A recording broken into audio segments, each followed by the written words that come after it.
नमस्कार सभी को। दोस्तों, जम्मू कश्मीर के श्रीनगर में नौगाम पुलिस स्टेशन में एक भीषण विस्फोट हुआ है जिसने हर किसी को हिला के रख दिया है। ये धमाका इतना शक्तिशाली था कि पूरे पुलिस स्टेशन की बिल्डिंग, उसका इंफ्रास्ट्रक्चर, स्ट्रक्चर सब कुछ तबाह हो गया। और अगर आप उस साइड के विजुअल्स देखेंगे ना, तो आप ये मानने में आपको मुश्किल होगी कि ये एक सरकारी इमारत थी। और आप अंदाजा लगाइए, जिस जगह को नागरिकों की सुरक्षा और कानून व्यवस्था का प्रतीक माना जाता है, वह कुछ ही पलों में मलबे के ढेर में तब्दील हो गई। और इस दुर्भाग्यपूर्ण घटना में हमारे कई बहादुर पुलिसकर्मी शहीद हो गए हैं और कई जवान घायल भी हुए हैं। शुरुआत में जाहिर है, लोगों ने इसे आतंकवादी हमला माना, क्योंकि कश्मीर में आतंकवाद और बम ब्लास्ट का खतरा हमेशा बना रहता है। लेकिन जैसे ही इनिशियल इन्वेस्टिगेशन सामने आई, चौंकाने वाली बात ये पता चली कि ये कोई टेरर अटैक नहीं था। ऑफिशियल सोर्सेस ने इसकी पुष्टि की है कि दरअसल ये एक एक्सीडेंटल ब्लास्ट था। और यही हमारे लिए और ज़्यादा चिंता का विषय है, क्योंकि एक एक्सीडेंट इतना विनाशकारी कैसे हो सकता है। ऐसा क्या था उस पुलिस स्टेशन में जिसने पूरे इलाके को दहला दिया? तो देखिए, इसको हम समझते हैं। इस दुर्घटना में दरअसल जो रसायन यूज हुआ या जिसकी वजह से इतना बड़ा ब्लास्ट हुआ, उसका नाम है अमोनियम नाइट्रेट। ये नाम अक्सर आपने आतंकवादी साजिशों में या बड़े इंडस्ट्रियल डिजास्टर के संदर्भ में सुना होगा। तो इसी की वजह से इतना बड़ा ब्लास्ट हुआ। अब सवाल ये है कि नौगाम पुलिस स्टेशन में ये खतरनाक विस्फोटक यानी कि अमोनियम नाइट्रेट आया कहाँ से? तो इसका सीधा कनेक्शन जुड़ता है हरियाणा के फरीदाबाद से। आपको याद होगा, कुछ समय पहले हमारी इंटेलिजेंस एजेंसीज ने फरीदाबाद में एक टेररिस्ट नेटवर्क का पर्दाफाश किया था। ये आतंकवादी देश के कई बड़े शहरों में सीरियल ब्लास्ट की योजना बना रहे थे। हमारी सुरक्षा एजेंसियों ने बड़ी मात्रा में यहाँ से विस्फोटक सामग्री जब्त की थी, जिसमें प्रमुख रूप से अमोनियम नाइट्रेट शामिल था। कानूनी प्रक्रिया के तहत और फर्दर इन्वेस्टिगेशन के लिए इस जब्त किए गए अमोनियम नाइट्रेट को फरीदाबाद से श्रीनगर की एक सिक्योरिटी फैसिलिटी में, यानी कि नौगाम पुलिस स्टेशन में टेम्पररी स्टोरेज के लिए लाया गया था। और विडंबना ये देखिए कि जिस विस्फोटक को आतंकवादी इस्तेमाल नहीं कर पाए, उसी ने हमारी सुरक्षा प्रणाली की कथित लापरवाही के चलते हमारे जवानों की जान ले ली। सवाल यहाँ पे ये है कि बरामद विस्फोटक को स्टोरेज के लिए क्या एक स्थानीय पुलिस स्टेशन में रखना सुरक्षा के लिहाज से सही था? क्या सिक्योरिटी प्रोटोकॉल और जितने भी स्टैंडर्ड ऑपरेटिंग प्रोसीजर हैं, क्या उनका सही से पालन किया गया? जाहिर सी बात है, इसका जवाब है नहीं। क्योंकि अगर एसओपी का सही से पालन हुआ होता, सारे प्रोसीजर फुलफिल किए गए होते, तो शायद इतनी बड़ी दुर्घटना ना होती और ना ही हमारे जवान वीरगति को प्राप्त होते। तो आइए अब हम थोड़ा इसके पीछे का साइंस समझते हैं कि क्यों आखिर ये अमोनियम नाइट्रेट इतना हाईली वॉलेटाइल होता है। तो देखिए, बात यह है कि अमोनियम नाइट्रेट एक डुअल यूज केमिकल है। जब ये फर्टिलाइजर के रूप में यूज होता है तो कृषि के लिए वरदान है, लेकिन एक्सप्लोसिव के रूप में ये एक तरीके से टिकिंग टाइम बम है जो कभी भी ब्लास्ट कर सकता है। और जब ये प्योर होता है, मतलब इसमें कोई मिलावट नहीं होती, तब इसको डेटोनेट करना यानी कि इसको बम की तरह यूज करना मुश्किल होता है। लेकिन आतंकवादी क्या करते हैं कि अक्सर इसमें फ्यूल ऑयल या किसी तरीके का ऑर्गेनिक मटेरियल मिलाते हैं, जिससे ये एनफो यानी कि अमोनियम नाइट्रेट फ्यूल ऑयल बन जाता है। और इनको एक सस्ता, आसानी से बनने वाला शक्तिशाली विस्फोटक बन जाता है। तो अब अगला सवाल ये है कि आखिर इतना बड़ा एक्सीडेंट, वो भी पुलिस स्टेशन के अंदर, हुआ कैसे? तो देखिए, अमोनियम नाइट्रेट अपने आप विस्फोटक कुछ ही कंडीशन में बनता है। सबसे पहला कंडीशन है हाई टेम्परेचर।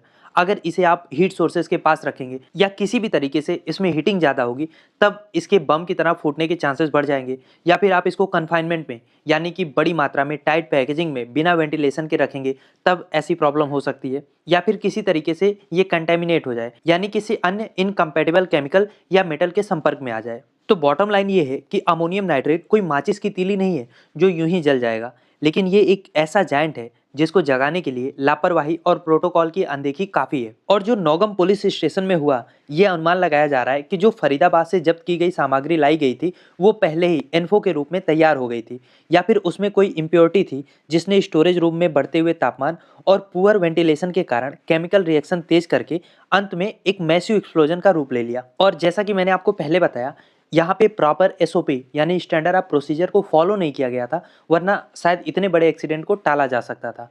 क्योंकि भारत में बाकायदा विस्फोटक सामग्री की सुरक्षा के लिए कड़े नियम हैं। द अमोनियम नाइट्रेट रूल 2012 में स्पष्ट रूप से कहा गया है कि अमोनियम नाइट्रेट को केवल लाइसेंस प्राप्त डिपो या मैगजीन में ही स्टोर किया जा सकता है, जहाँ पे स्थल सूखा हो, ठंडा हो, वेंटिलेशन की प्रॉपर व्यवस्था हो और कोई अन्य ज्वलनशील पदार्थ ना हो। अब आप इसको पुलिस स्टेशन से कंपैरिजन करके देखिए।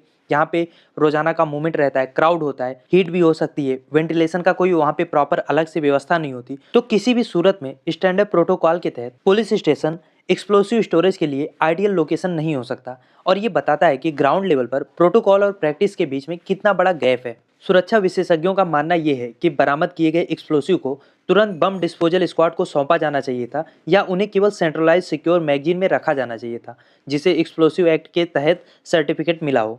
नौगाम की ये घटना इस बात का प्रमाण है कि सिक्योरिटी हायरार्की में किसी ने तो ये क्रिटिकल डिसीजन लिया कि ये खतरनाक सामग्री को टेम्परेरी स्टोरेज के लिए पुलिस स्टेशन में रखा जाए, और कहीं ना कहीं ये एक बड़ा प्रशासनिक चूक है। और इस चूक से केवल एक हादसा नहीं हुआ है, बल्कि इसके जियोपॉलिटिकल और सिक्योरिटी एंगल से भी बहुत महत्व है। क्योंकि देखिए, फरीदाबाद के टेरर मॉड्यूल का जैसे मोहम्मद जैसे रेडिकल ग्रुप के साथ जुड़ा होना इस बात की पुष्टि करता है कि एनफो यानी कि अमोनियम नाइट्रेट और उसमें जो फ्यूल ऑयल को मिक्स किया जाता है, इस समय इनका पसंदीदा वेपन बन चुका है। और यही नहीं, 2019 के पुलवामा हमले में भी एनफो का इस्तेमाल हुआ था, जिसने हमारे 40 से ज़्यादा सीआरपीएफ के जवानों की जान ली थी। और इससे क्या साबित हो रहा है? इससे ये साबित हो रहा है कि आजकल जो भी आतंकवादी संगठन है, वो ऐसे मटेरियल को यूज करना चाह रहे हैं बम बनाने के लिए या विस्फोट करने के लिए, जो आसानी से मिल जाए, इंडिजिनस हो और इजी टू यूज हो। और इसीलिए अब हमारी इंटेलिजेंस एजेंसियों को न केवल रेडीमेड एक्सप्लोसिव पर, बल्कि अमोनियम नाइट्रेट की इलीगल डाइवर्जन पर भी फोकस करना होगा। इसका कृषि उपयोग से आतंकवादी उपयोग तक पहुंचना हमारे लिए एक बहुत बड़ा चैलेंज हो चुका है। देश भर में जितने भी फर्टिलाइजर डीलर्स हैं या फिर माइनिंग कॉन्ट्रैक्टर्स हैं, उन पे बहुत कड़े नियम लगाने की ज़रूरत है, उन पे विजिलेंस रखने की ज़रूरत है, ताकि ये केमिकल किसी भी तरीके से किसी गलत हाथ में ना चला जाए। अमोनियम नाइट्रेट की मैन्युफैक्चरिंग और ट्रेड पर स्ट्रिक्ट रेगुलेशन के बावजूद इसका बल्क में अवेलेबल होना, खासतौर पे सस्ते दामों पे मिलना, आतंकवादियों के लिए इसको बहुत अट्रैक्टिव बनाता है। और अगर हम ग्लोबल कॉन्टेक्स्ट में देखें तो अमोनियम नाइट्रेट से जो सबसे भयानक तबाही का उदाहरण है, वो है बेरूत पोर्ट का ब्लास्ट 2020 में। लेबनान की राजधानी बेरूत में बंदरगाह के वेयर हाउस में 2750 टन अमोनियम नाइट्रेट बिना किसी सुरक्षा के 6 साल तक पड़ा रहा, और जब इसमें आग लगी तो एक एटॉमिक बम जैसी तबाही हमने देखी थी। इस घटना में 200 से ज़्यादा लोगों की मौत हुई और $15 बिलियन से ज़्यादा का इकोनॉमिक लॉस हुआ। और बेरूत और नौगाम के बीच में जो एक भयानक समानता है ना, वो ये है कि दोनों ही मामले में एक हाई रिस्क मटेरियल को कैजुअल तरीके से बिना किसी प्रॉपर स्टैंडर्ड के स्टोर किया गया, जिसके चलते इस दुर्घटना ने इतना मैसिव ट्रेजेडी का रूप ले लिया। हालांकि इससे ये भी पता चलता है कि सेफ्टी प्रोटोकॉल का उल्लंघन ग्लोबल प्रॉब्लम है, लेकिन कश्मीर जैसे हाई थ्रेट जोन में ऐसी लापरवाही को किसी भी हाल में एक्सेप्ट नहीं किया जा सकता, क्योंकि यहाँ पे हर छोटी गलती का असर हमारी पूरी की पूरी नेशनल सिक्योरिटी पे पड़ता है। अब सवाल ये है कि आगे क्या करना चाहिए ताकि भविष्य में ऐसी घटनाएं ना हो या आतंकवादियों के हाथ में इतनी आसानी से इतनी भारी मात्रा में अमोनियम नाइट्रेट जैसा खतरनाक पदार्थ ना आए। देखिए, सबसे पहली बात कि नौगाम घटना के बाद सरकार और सुरक्षा एजेंसियों को सभी जब्त किए गए एक्सप्लोसिव एविडेंस को तुरंत सेंट्रलाइज बॉम्ब डिस्पोजल स्क्वाड या फिर एक्सपर्ट लेबोरेटरी में भेजा जाना चाहिए, ना कि किसी स्थानीय पुलिस स्टेशन में ऐसे रखा जाना चाहिए। इसके अलावा सारे पुलिस और सुरक्षा कर्मियों को कैसे एक्सप्लोसिव मटेरियल को हैंडल करें, कैसे उसको डिस्पोज करें, इसकी मैंडेटरी ट्रेनिंग समय समय पे होती रहनी चाहिए। इसके अलावा जहाँ पे भी ऐसे विस्फोटक को रखा जाए, उनका भंडारण हो, ऐसे स्थलों का real time temperature monitoring, ventilation control system, ऐसी टेक्नोलॉजी का उपयोग होना चाहिए। अमोनियम नाइट्रेट की पूरी सप्लाई चेन का डिजिटल ऑडिट हो, ताकि मिसयूज और इलीगल डाइवर्जन को ट्रैक किया जा सके। इस घटना में प्रोटोकॉल वायलेशन के लिए जवाबदेही तय होना भी बहुत ज़्यादा जरूरी है। जिस अधिकारी ने पुलिस स्टेशन में इतनी बड़ी मात्रा में विस्फोटक रखने का डिसीजन लिया, उस पर कड़ा एक्शन होना चाहिए, ताकि भविष्य में ऐसी लापरवाही दोहराई ना जाए।